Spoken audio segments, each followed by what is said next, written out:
You're listening to the Known Legacy Podcast, brought to you by Known Legacy Ministries. For more information, go to knownlegacy.org. Now here's your hosts, Bill and Travis. Good morning, everybody. Hope things are going well. We're finally back into January. I feel like we've kind of found ourselves taking a little pause. Yeah, you know, everyone's been sick. In fact, I'm sitting in for Kyle right now because he's at home with the vid. And so praying for you, Kyle. Hope you're doing well. And, let us know what it's like on the other side when you're consuming this, not producing this. Exactly. So the Rona has caught everybody, but thankfully he's at home taking notes, like everything that we're doing wrong. Everything we're doing wrong. I wouldn't do that transition. What are you doing? Why is Bill orange? Oh, wait. That's Bill. That's good. Hey, guys, I want to let you know we have a special guest today, a friend of mine that I'm so glad that we reconnected, and I'm so glad to have him on. This is Brad Fogarty. Brad, welcome to the... So glad to be here. We're so excited. And I like the fact that you call me special. That's really good. Well, special has a lot of meanings in my life. But the best thing about it is his voice is so... Why is every... guest boomy voice? They're always like, oh, go in there, and I'm like, when Barry White is with us today. Oh no, I'll get excited in a minute. It just it steadily climbs as the more excited I get. Right now, am I bored? I don't know if I'm bored. I'm trying to figure that out. My voice just starts off with the teenage girl, hey, how's it going, everyone? Oh, I'll get there. Just wait. Good. Challenge accepted. Good. So I wanted to have Brad on. Again, super excited to have you and to reconnect. It's been years. I've known Brad for 15 plus 16 years. I'd say almost 18. So I remember when I 17, first 18. met you, it was in upstate New York. Yeah. And the first time, I don't think he even remembers this, I bumped into you and you turned around and you gave me this look and I was like, oh no, I bumped into the main guy. Like he was speaking and I'm like, what do I do with this? And he was like, hey, I'm Brad. And it was super nice, but I was expecting this mean, arrogant guy. It didn't happen. That's so funny. It didn't happen. I don't remember that. I know. I do remember you okay. from then, but I don't remember that incident. But. So I'm glad you remember. It was like, he's like, who hired the clown kind of thing is what he's looking like. Why does this guy here? No way. It was awesome. But yeah, dude, so I wanted you to come on and share a little bit about your story. Tell her, our viewers kind of a little bit about yourself, your story, where you're from, all that kind of cool stuff. Yeah, gosh. Where do you start? It was a cold November. No, I'm just kidding. Yeah. Man, and everybody listening, trying to figure out what accent is that? I can't really what tell. Is so it? Yeah. I'm all over the South. So I was born in Georgia, moved to Texas, moved back to Alabama, then North Carolina. I mean, it's all over. Louisiana, done it all. Yeah. But obviously we met in New York. I was traveling and speaking at the time under the umbrella of a nonprofit called Armored Outreach, which is still thriving today. Praise the Lord. Doing its thing. And we were up there doing a conference. And so that's what I did for, close to 2 decades now. And just traveling and speaking and seeing the church grow. People come to know the Lord. People come to know that there's not only truth in the Word, but power in the Spirit. And the two united, changes everything around you. And we have since traveling really started to chase a trail that we were complaining. It always starts that way. You start complaining to the Lord. You're like, what's with these people? What's with the, you come home frustrated. You come home a little, disenchanted sometimes. It's like, man, we had such a powerful weekend, but then you'd go back 3 months later and those people are in the same rut that I thought we got out of the last time we were together. Yeah. And I just quickly heard the voice of the Lord, say, discipleship. It's just plain and simple discipleship. And I have to admit, man, I was 10 to 12 years into ministry and I didn't even know what that was. I mean, when I say that, obviously, like the depth of it. And realizing, man, as the Western church has done a phenomenal job at evangelism, but we have, more people going out the back door than we do coming in the front. Yeah. And I would say at this point, because of that, because we haven't been great at discipleship, I don't know that we're great at evangelism anymore. And so I'm not here to talk or bash or any of that. I'm just saying that's been my journey, is like constantly seeing this and going, okay, Lord, what are you going to do about this? And the way the Lord does, he's like, like the feeding of the 5,000, you feed them. I'm like, well, what am I going to feed them with? What does that mean? Yeah. And, so it started actually in Midland, Texas, where I was living when I met you up in New York. I just realized, okay, what do I have? What are my 5 loaves and 2 fish? What is it that I have? And I had extra space in my house that we didn't need. Yeah. And so we gave it to the Lord, and we lived in Midland for 4 years. We slept in our house one night out of 4 years without someone else in the house. It was wow. Okay, it was I didn't crazy. realize that. Yeah. And so that's where it started, and then the Lord took us from Texas to Georgia, and in Georgia, and increased our square footage in miraculous ways, and increased our influence. And then we moved from Atlanta. I'm nutshelling this thing like crazy. Oh yeah, you are. And we moved from Georgia to outside Kansas City to Sweet Springs, Missouri. And the Lord gave us an old high school. And that's a whole nother story for like another he day. always does. Yeah, and so I mean, you talk about like just increasing your square footage. Like our square footage today, we're the weirdos that live in the school. We live in an old high school. That's incredible. And it's 40,000 square feet, and it's full of people. Gosh. And when I say that, again, it sounds, oh, we're dealing with the cult leader this morning. Exactly. It's not a compound of anything. Exactly. Yeah, exactly. People can come and go as they please. Your guy at home just slapping his forehead like, oh, what have they done? What have they done? But I mean, again, it's like, what do I have that I can give to the Lord that He can then give back and change the climate for a multitude of people. And so Armored Outreach now has a location, has a physical address, which is cool. It was always wherever I was, it was, and now it is it's standalone. It's a discipleship center. It's and amazing. So young people come from all over the world at this point. It's crazy. We don't have a website. I don't have a pamphlet to give you or anything, but every summer, man, we do a 90-day intensive. I call it like spiritual boot camp. Wow. And what we deal with mostly is trying to get young people to a place where they understand who they are because of Christ. Yeah. Right? Yeah. Not who they are because of them. Yep.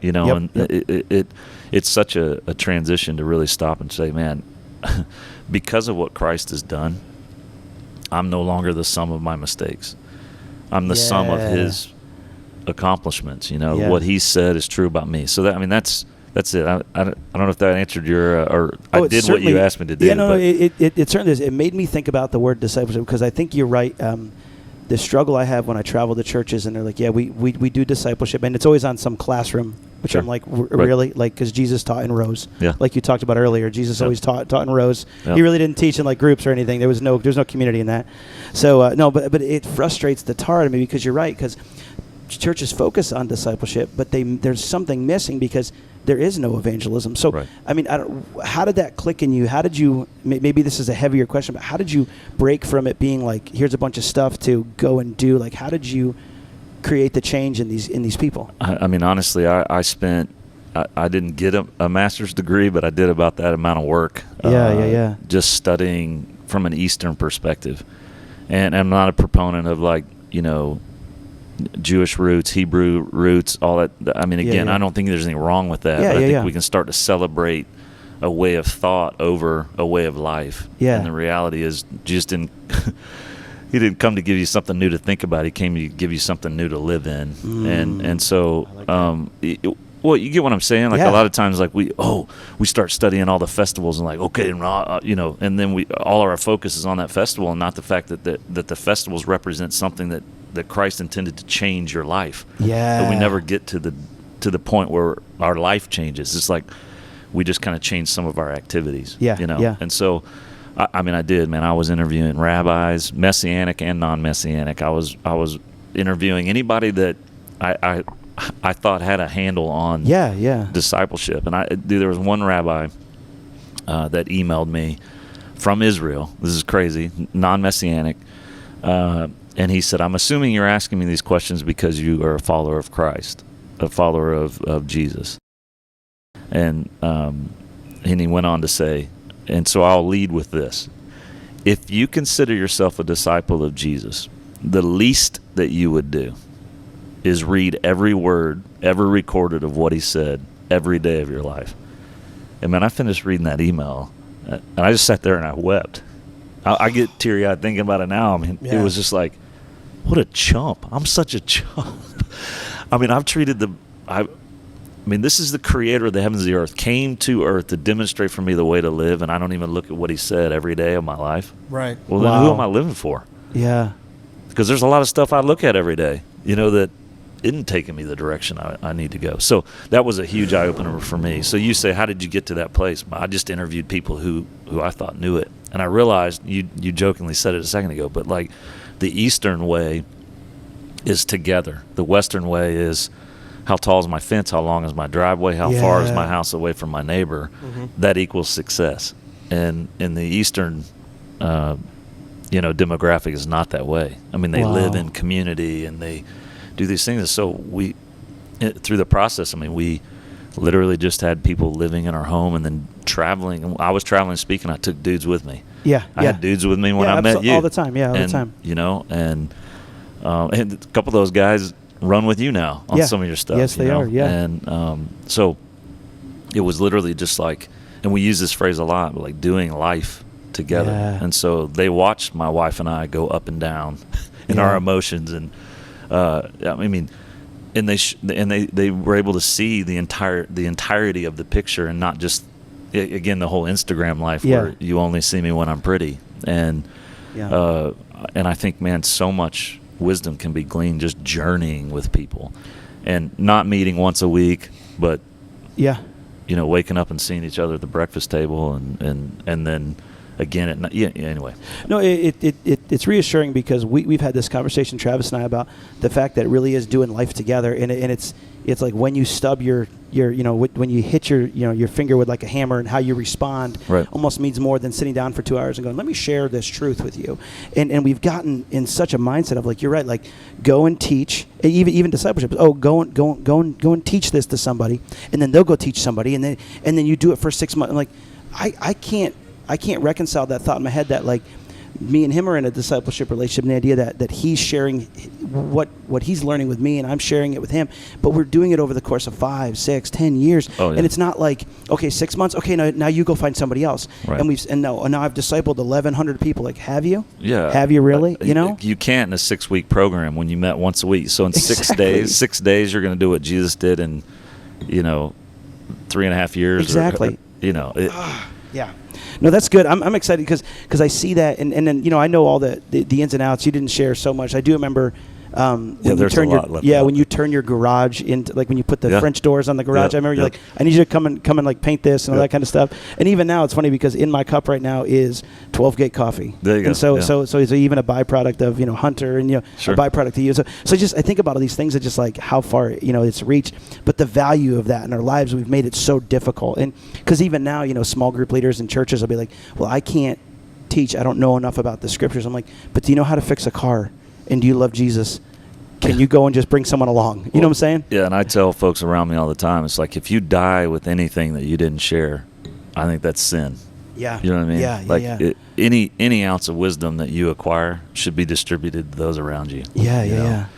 And so many times we find like the secret agenda, the secret equation, and then we want to keep it for ourselves because then we'll advance, and those around us will be, oh, look at him, and that's demonic, I think. Yeah. I don't think. No, I know. It's funny. I mean, I'm listening to more and more podcasts and books about leaders who have fallen and their agenda of success, where they define success and how it is not success. And that's what I think I really, really loved and about you from the time that I've met you, is you really do care about people. Like, even though we didn't connect for 10 years and then call and it's like, oh, it felt like we talked last week. That's right. You know what I'm saying? Yeah. So I love that heart about you. And that's why I wanted to get you on here, because I feel like we make it so difficult. When I mean the American church has made it so difficult for us to understand that it's just doing life together. Mm-hmm. Because for some reason we're not doing enough if we don't know everything and then finally share it. Or we sit down and we teach. We don't actually do life. And I'm like, okay, great, your family's sick, but I don't really care about that. I need to teach you some more. And so it's just that concept. So in the midst of it, I really do appreciate that. That's why I want to take a little rabbit trail on the whole discipleship thing.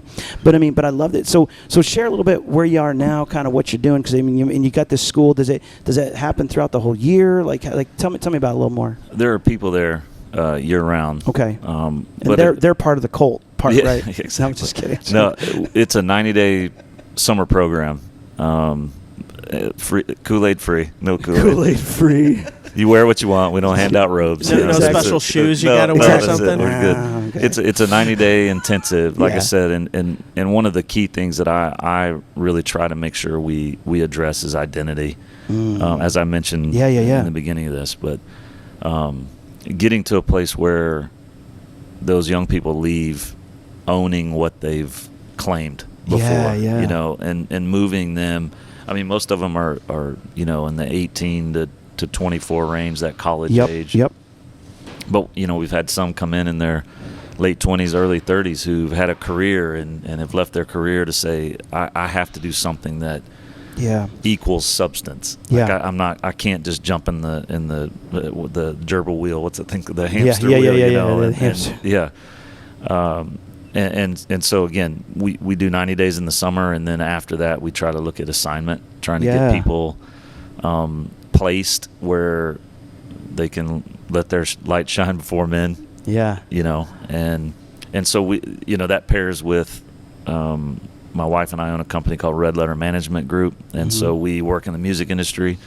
So a lot of these kids that come through the discipleship school end up on tour with different artists in the industry, and again, I don't know that people understand how grueling that lifestyle is. And I mean, you had Chad, and you've had some other guys on there. I'm sure they talk the about. romance is not there after. No, it's a dark, lonely place a lot of times. And you have been, and part of the reason why is you've been removed from the thing that I think Jesus wanted us to have, and that's community. Yeah.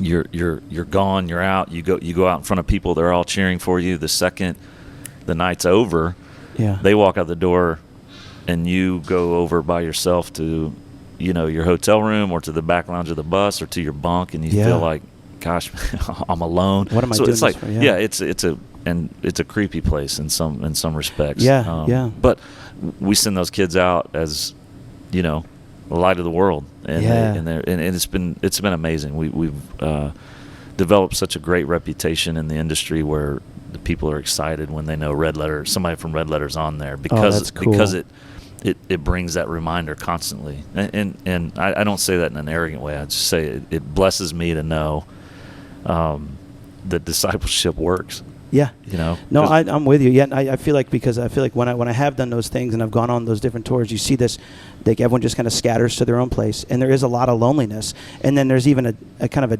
I wouldn't say a discontent, because these are great, amazing people. It's like, like you're on the front line essentially of trying to encourage others, and it just feels so lonely and so heavy. That's the word that keeps coming to mind. But I love that. That's awesome that you continue to do that. So yeah, it's been a really beautiful thing, and of course, that's not our only outlet. I mean, we have other things that I call them students. I don't know, kids. And then I look at them, they're not kids. They're like, I'm just old. Yeah, no, they are. They're kids. all like, you know, 20. In this room, they're all kids. Yeah, they're kids to us, right? So, I mean, you know, there's so many other things that kids are doing.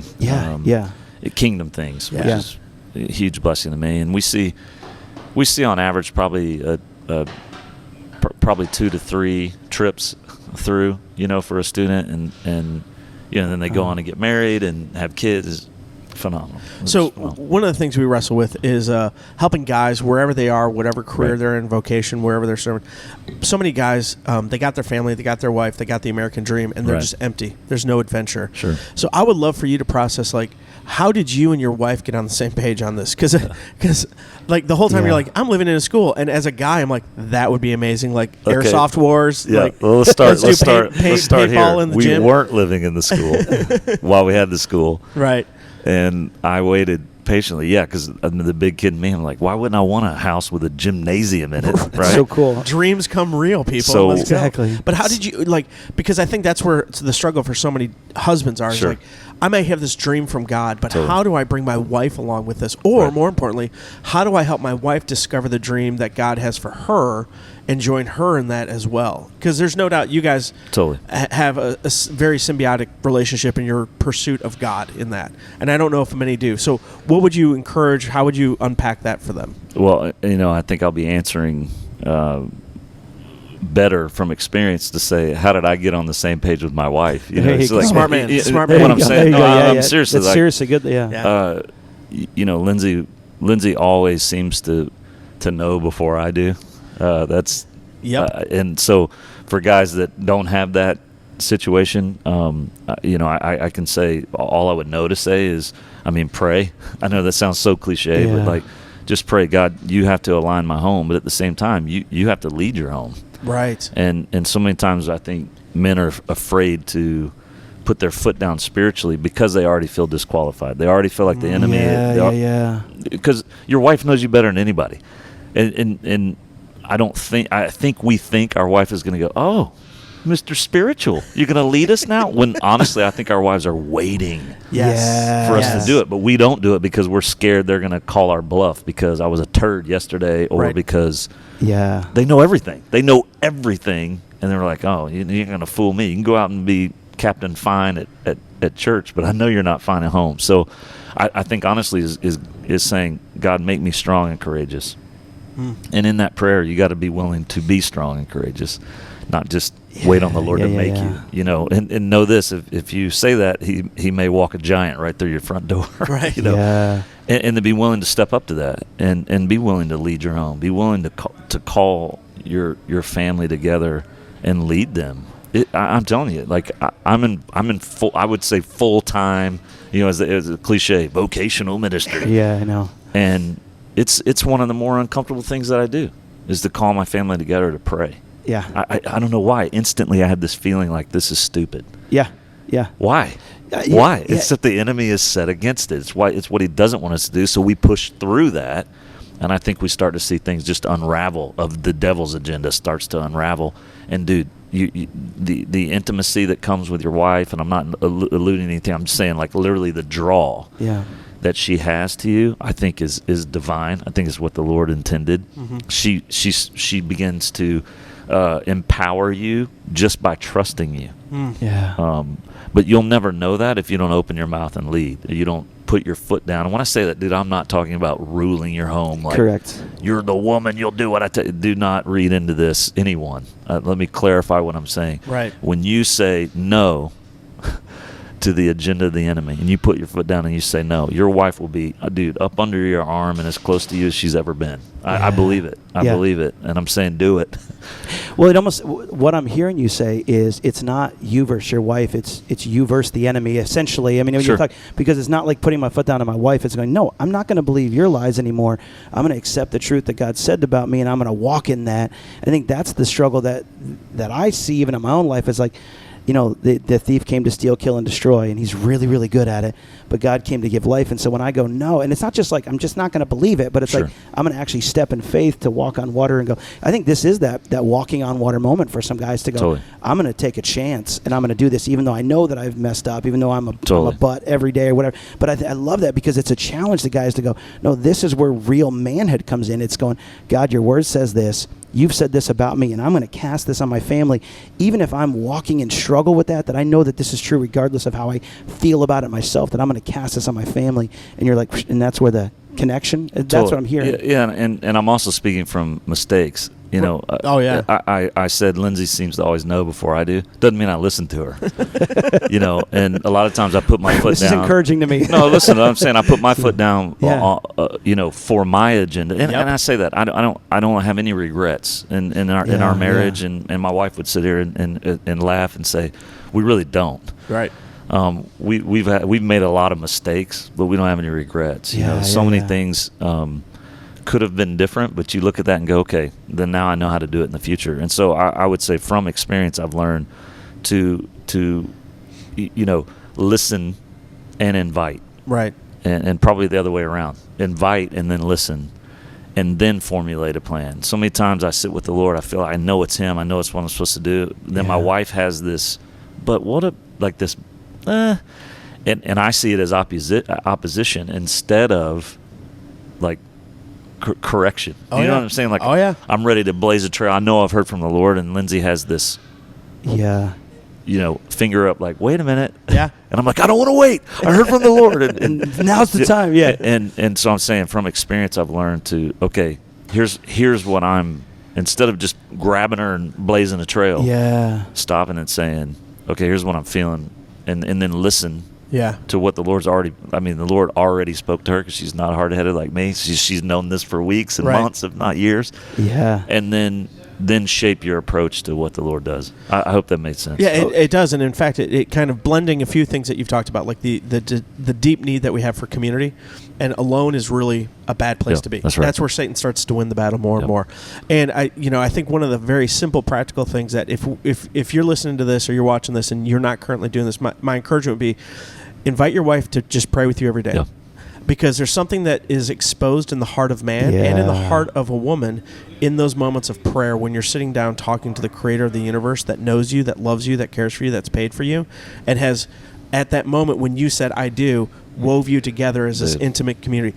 A community that truly you'll never experience anywhere else this side of heaven. Yeah. That's what he designed that marriage covenant relationship What'd you have to me be. on here for? That's the best thing that's been on the show. Yeah, he's pretty solid. So you just bring it out of us. But no, I remember when I was leaving New York, and we were just praying about it. And the first, as I was nervous about it, but me and her both, when we were in Midland, Texas, Friday night. It was a Friday night. We flew in, and she said, I'm feeling weird, and I'm like, me too. And in that moment, we both talked about it. I said it felt like we were coming home, but there was something about the whole world could be against me.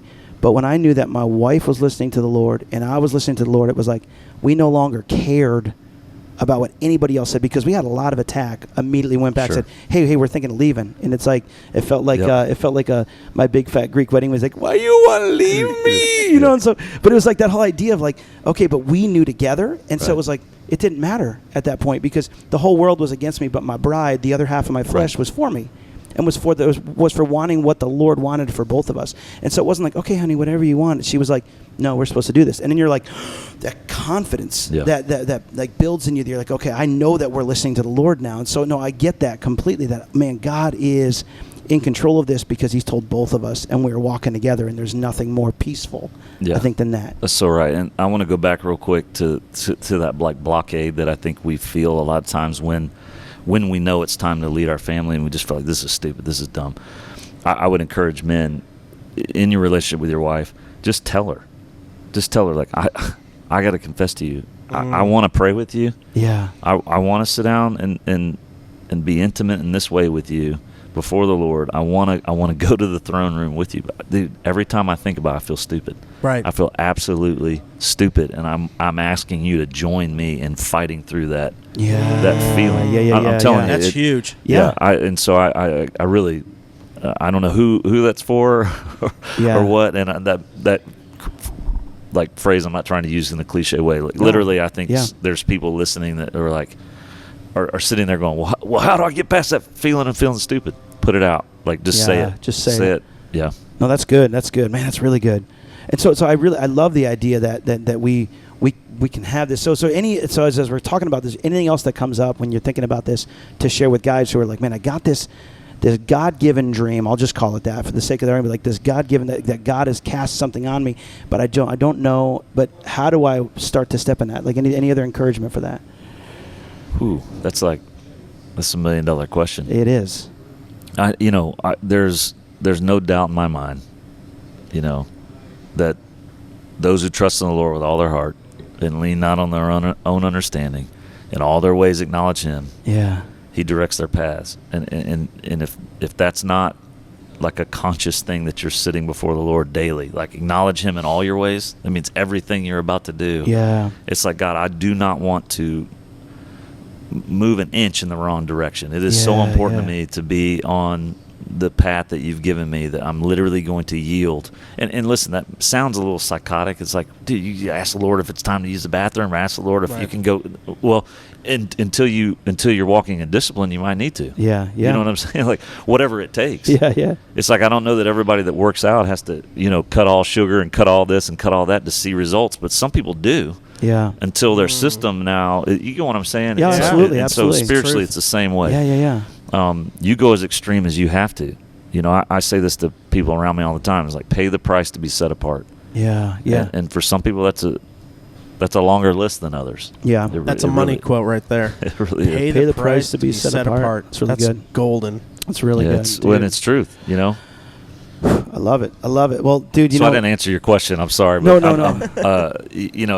Because I think I don't think there's one patent answer for that. Yeah. I mean, other than Proverbs 3, 5, and 6, but I'm not trying to be a cheesy cliche guy either, and throw out just oh, let me answer that with the Bible verse that's on my T-shirt or whatever. The Bible saith. But I mean, dude, Scripture is the answer to everything. So I don't want to make fun of that. But I am saying I think for every guy, it could look different while being exactly the same. That sounds so vague, but I hope it makes sense.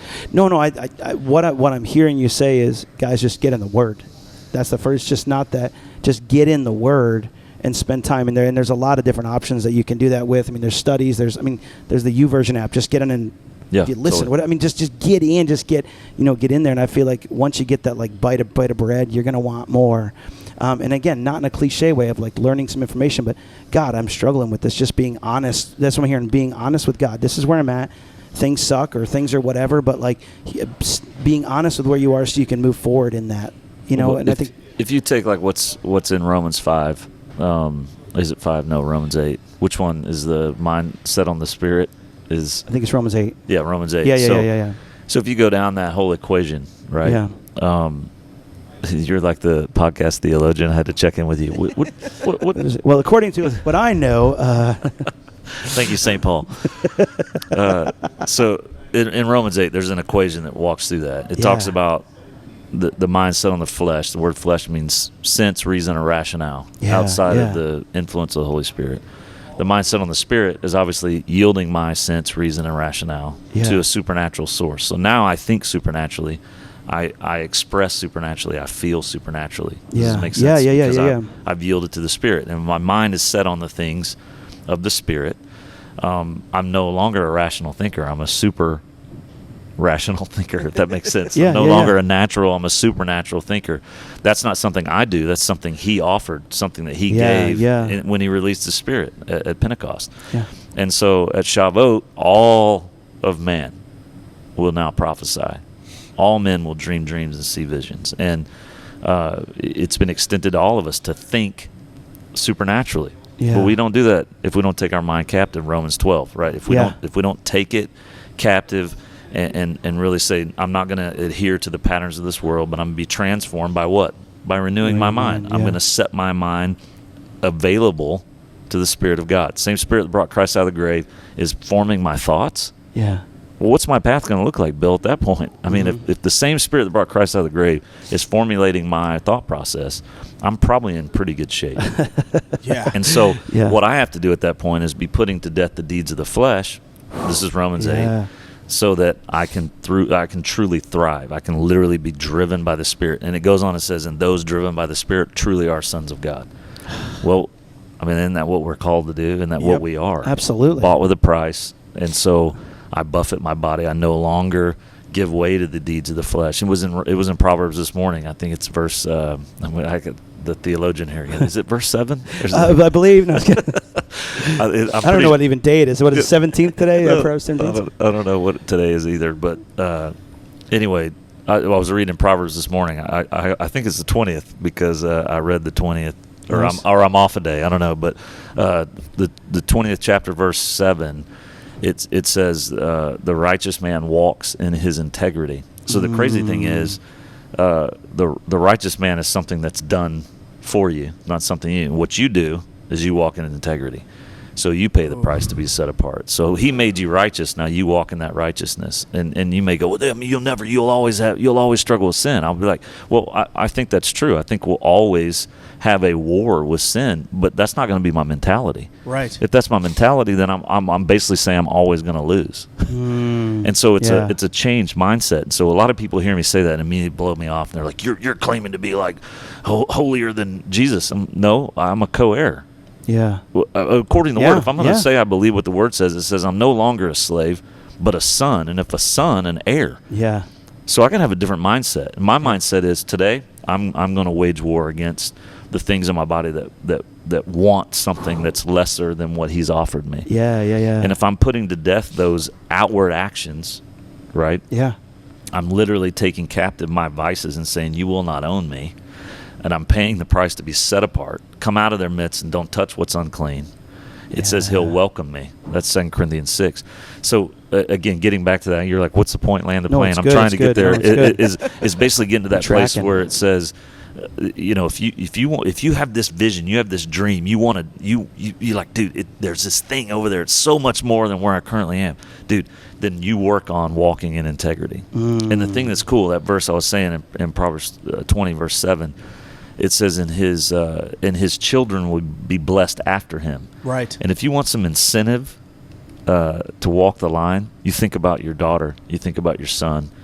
Or plural, your daughters or your sons, and you think about the fact that me saying no right now to maybe watching this longer than I should, I'm gonna turn that off. Correct. Is somehow heaping blessings on my children. You suddenly don't mind turning the TV off and doing something different. Wow. You get what I'm saying? Yeah, absolutely. And I mean, every time that thought comes, like, oh, it'd be nice if, and dude, pick your poison, because everybody's got that shadow that whispers to you. When you can literally stand firm against the whispers of the shadow, you walk in the light, and literally are heaping blessings upon your children. And so, I mean, I don't know how to incentivize anybody better than that, because that literally is what has really lit me up. Is like, I don't want to be the reason my children wrestle. Yeah. I mean, dude, think about that. We talk about it a lot, is that our actions impact our grandchildren and our great grandchildren for who they will become. But I love you, Steve, because I feel like what I was hearing was truth supersedes emotion. So this idea that, like, man, that I'm giving God authority over my emotions to go, no, I feel like I want to do this. Yep. Doesn't matter how I feel. Like God, your word. So I know that your word is true. So I'm casting my emotions. I'm casting the anxiety that I have on your truth and saying, God, I see the bigger picture. Yeah. And the moment that we stop sin, the moment that we reject this battle, we're actually saying, God, you have more for me. We talked about before, it's like Potiphar's wife and Joseph. Yeah. And there was a long time in my life that I was like, time out, he's 18. Bro, when I was 18, that would have said, and Bill had sex with Potiphar's wife. Right. That's what it would have said. But I was like, what stopped him? And it was what God gave him earlier, the dream, the desire. He said, God is the utmost authority, so I need to literally run away from this. So you guys, there could be guys out there in the middle of their sin, struggling. Last night having watched pornography, last night having got on and gambled on a site, or have some kind of chemical addiction, and today is a day to stop and go, no, this truth supersedes my emotion, and so I need help. So calling out to people and realizing that, man, we're all a mess, that we need somebody in community. I think that's where it wraps in, is like that whole community thing. Listen to the irony in this, though. Yeah. I'm sorry to interrupt you, but for it. Listen to the irony in that. The reason that you won't take a stand is you're scared to fail. Listen to the irony in that. The reason you won't stop is because you're scared to fail. So you just failed. I mean, do you listen to the irony in that? As you were saying that, I was like, oh my gosh. Yeah. Why do I do that? I mean, this is a conviction for me. So hey, I'm not going to take a whooping by myself. So I'm looking at you going, you're getting whooped with me. We're in this together. Yeah, dude, suffer with me. I mean, seriously. Yeah. So, no, today. Let today be the day of reckoning. Let today be the day of salvation. So I'm sorry to interrupt you about No, this is what it's about. Gosh. This is the podcast, so this is good. Dude, this has been really, really good. I'm excited about this, and I know you got a bunch of other stuff to do, so I appreciate your time being here. And we do have a thing we like to do with all of our guests called Fast Five. Oh, yeah. I'm nervous now. There it is. Try that again. That's the first time we've used that. There it is, Fast Five. I talked over the first one. Sorry about that. That was pretty awesome. And so maybe every time I say Fast Five, Travis has to do it. No. Come on. Negatory. So like that thunder. Exactly. Yeah. We should get like a rim shot. That's what I need. No. That's not what this podcast is going to become. A bunch of sound fillers. Dad jokes. Today on the drive-in. No. Awesome. So we have I have some questions for you. Are you ready for these? Yes. Okay. I will say before we do this, because this could end awfully. I just think that the sound effect for today's Fast Five should be the Jetson car or the spaceship. That would be awesome. That'd be really good. Kyle, if you're listening in, that's your homework. Your cue. We know you have COVID, but you can still Google. I know. What the heck? Get up and do it, man. Cowboy up. So truth supersedes emotion. I don't care how you feel right now. Get up and make this happen. So truth is, we need the Jetson. That's it. The truth is, that was a play on a past thing. There you go. Look at that. That's anyway. Side note. For those who know Brad, truth is, it's good. So hey, so first question: if you had to live in a decade, which would you choose and why? Wow. I'm assuming a decade I haven't lived in. Right? It can be anything. It can be a at this decade point, you I've lived lived in. in 6 decades, which is weird. That's pretty crazy. Yeah. You could Is that choose right? one of those. 6? I'm only 49, but isn't it like Sevens, the math works? 70s, 8, 80s, 9. 90s.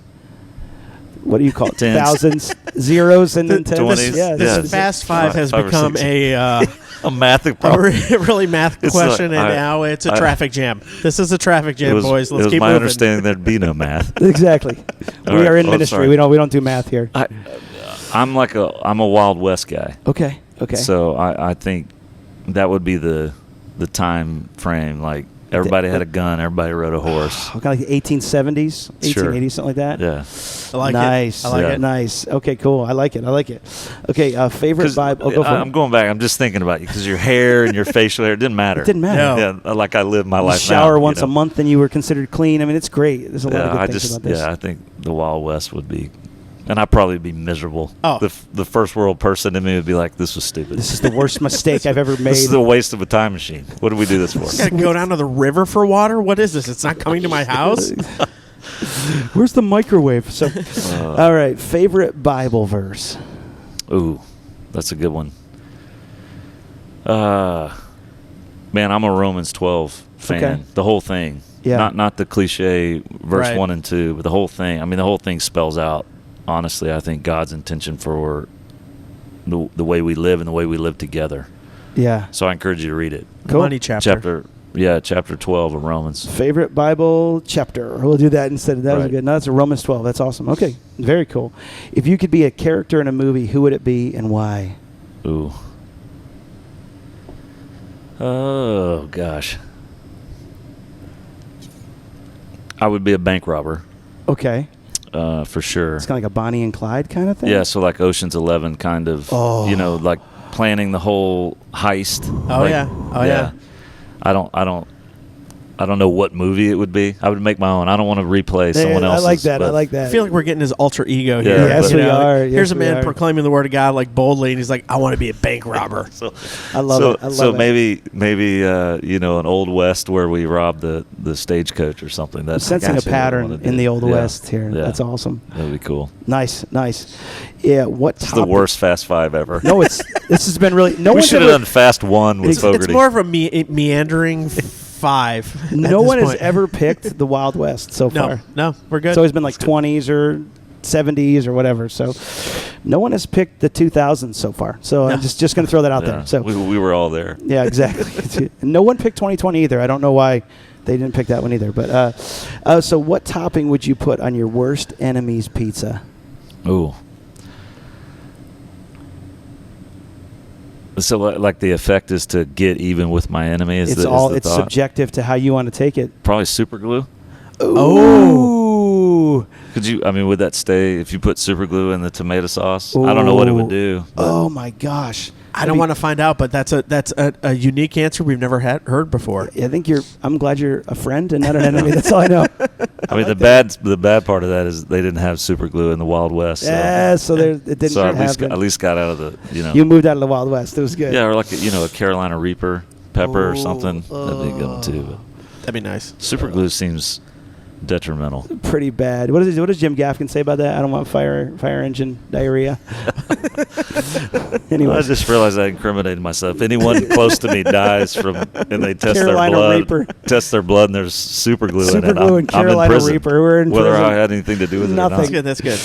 okay, if you had to pick one color your shirts could be forever, what would it be? not. Mine are all black. That is the common answer. That's awesome. So it's very, very I true. work in the shadows, so Yes. it's like it works well. Love 'Cause it. The shadows need the light. Look Yeah. at that. See People how I are always did like, that? "Well, it's slimming." I'm like, "No, not being fat is slimming. It doesn't matter what color my shirt is. This is me." So I like the fat black color. yeah, I don't do it for a slimming factor at all. I go Johnny Cash, and you'll like it. Yeah, That's it's awesome. That's awesome. Well, Brad, thank you so much for being on today. Oh, bro. This has been amazing. It's been a lot of fun. Huge blessing. Man, if you guys have questions for Brad, send us out an email, info@knownlegacy. We'll get them to him. Yeah, totally. But I love the idea of discipleship, community, the value of that, and then that whole idea of bringing your wife along. I mean, that is so crucial. So, guys, if you're struggling with that, we want to pray with you. We want to connect with you. So connect with us, info@knownlegacy.org. We'd love to connect. Check us out online, Facebook, Known Legacy Ministries or Instagram at Known Legacy. We'd love to connect with you guys, and thank you guys so much for watching today. Brad, thank you so much. Dude, and I'm giving you permission now. Anybody that messages you that wants to speak with me and talk about anything, man, I give you all the digits, man. Perfect. Yeah. Perfect. Yeah, Let's do it. I know you're not very reachable. You don't really seem to care about people. I believe in what you're doing. And, thank you. Thank you. I really do. I'm proud of you. And I don't even know you. I just met you this morning, and I'm proud of you. Well, thanks, brother. Thanks, man. You're a great producer. It's my side hustle. It's a side hustle. Well, on a serious note, though, man, what you're doing matters, and so stay the course. Thanks, man. For sure. Means a lot. Yep. Means a lot. It really does, especially coming from you. So, no, we're grateful, guys. Thanks for watching today, Brad. Thank you again for being here. I'm blessed to be here. We need to get you back on again, yeah, we'll even do if it. it's on the phone. But I'm glad you were here in the area to great. Connect. This is a very rare moment that we can have a guest on the podcast in studio. So, thanks for being here, guys. Thanks for watching. Travis, you got anything else? No, man. God bless you guys, and have a good one. Take it easy.